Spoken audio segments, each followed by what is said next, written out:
ಐಷಾರಾಮಿ ಜೆಟ್ಗಳಲ್ಲಿ ಓಡಾಡುವ ಮುಖ್ಯಮಂತ್ರಿಗಳು, ಸಚಿವರು ಬೇಕಾ ಎಂದು ಎಂಎಲ್ಸಿ ಕೆಎಸ್ ನವೀನ್ ಅವರು ಪ್ರಶ್ನೆ ಮಾಡಿದ್ದಾರೆ. ಚಿತ್ರದುರ್ಗದಲ್ಲಿ ಅವರು ಮಾತನಾಡಿದ್ದು, ಸಿದ್ದರಾಮಯ್ಯ ಹಾಗೂ ಡಿಕೆ ಶಿವಕುಮಾರ್ ಅವರು ನಮ್ಮ ರಾಜ್ಯದ ಬಗ್ಗೆ ತಲೆಕೆಡಿಸಿಕೊಂಡಿಲ್ಲ. ಇನ್ನು ಡಿಕೆ ಶಿವಕುಮಾರ್ ಅವರು ತೆಲಂಗಾಣದ ಮುಖ್ಯಮಂತ್ರಿ ಮಾಡಲು 20 ದಿನ ಹೋಗಿದ್ದರು.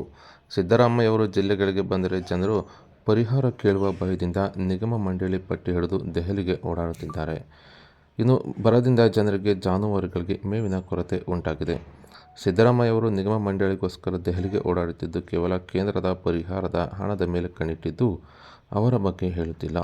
ಇನ್ನು ಕಾಂಗ್ರೆಸ್ ಸರ್ಕಾರ ಸಂಪೂರ್ಣವಾಗಿ ರಾಜ್ಯದ ಜನರನ್ನು ನಿರ್ಲಕ್ಷ್ಯ ಮಾಡುತ್ತಿದೆ.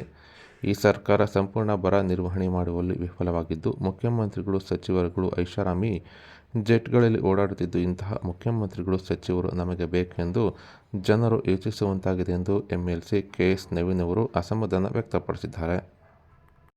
ಕೊಡಲಿಲ್ಲ. ಅವ್ರು ಹೇಳಿದಂಥ ಉತ್ತರದಲ್ಲಿ 99 ಭಾಗ ಹೇಳಿದ್ದವ್ರೇನು ಅಂತಂದರೆ, ನಾವು ಕೇಂದ್ರದಿಂದ ಹಣ ನಿರೀಕ್ಷೆ ಮಾಡ್ತಾ ಇದ್ದೀವಿ ಅಂತ ಬಿಟ್ಟರೆ ನಾವೇನು ಮಾಡ್ತಾ ಇದ್ದೀವಿ ಅಂತ ಒಂದು ದಿವಸಕ್ಕೂ ಹೇಳಿಲ್ಲ. ನಮ್ಮ ಜಿಲ್ಲೆಯಲ್ಲಿ ಕೂಡ ತರೀಕೆರೆಗೆ ಪ್ರಾಯೋಗಿಕವಾಗಿ ಒಂದು ತಾಲೂಕನ್ನು ಆಯ್ಕೆ ಮಾಡ್ಕೊಂಡಿದ್ದೀವಿ. ಫ್ರೂಟ್ಸ್ ತಂತ್ರಾಂಶದ ಮೂಲಕ ಹಣ ಬಿಡುಗಡೆ 2000 ಮಾಡಿಸ್ತೀವಿ ಅಂತ ಹೇಳಿದರು. ಈಗ ಹೇಳಾಗಲೇ 10 ದಿವಸ ಆಗಿದೆ, ಇನ್ನೂ ಕೂಡ ಹಣ ಬಿಡುಗಡೆ ಮಾಡಿಲ್ಲ. ಹೀಗೆ ಇದು ಪೂರ್ತಿಯಾಗಿ ಕಾಂಗ್ರೆಸ್ ಸರ್ಕಾರ ಸಂಪೂರ್ಣವಾಗಿ ನಮ್ಮ ರಾಜ್ಯದ ರೈತರನ್ನ, ನಮ್ಮ ರಾಜ್ಯದ ಜನತೆಯನ್ನು ನಿರ್ಲಕ್ಷ್ಯ ಮಾಡ್ತಾರಂತ. ನಾವು ಕೃಷ್ಣ ಬೈರೇಗೌಡರಿಗೆ ಚಿತ್ರದುರ್ಗದಲ್ಲಿ ಏನು ಅವರು ಪ್ರಗತಿ ಪರಿಶೀಲನೆ ಸಭೆ ಬಂದಾಗ ಒಂದು ಹೇಳಿದ್ರು, ನಾವು ಹಣ ಬಿಡುಗಡೆ ತಕ್ಷಣಕ್ಕೆ ಮಾಡಿಸ್ತೀವಿ ಚಿತ್ರದುರ್ಗ ಜಿಲ್ಲೆಯಲ್ಲಿ. ಇದ್ರ ಬಗ್ಗೆ ನಾನು ಸದನದಲ್ಲಿ ನಾನೇ ಪ್ರಶ್ನೆಯನ್ನು ಹಾಕಿ ಪ್ರಶ್ನೆಯನ್ನು ಎತ್ತದಾಗಲೂ ಕೂಡ ಅವರು ಉತ್ತರವನ್ನು ಕೊಡಲಿಲ್ಲ.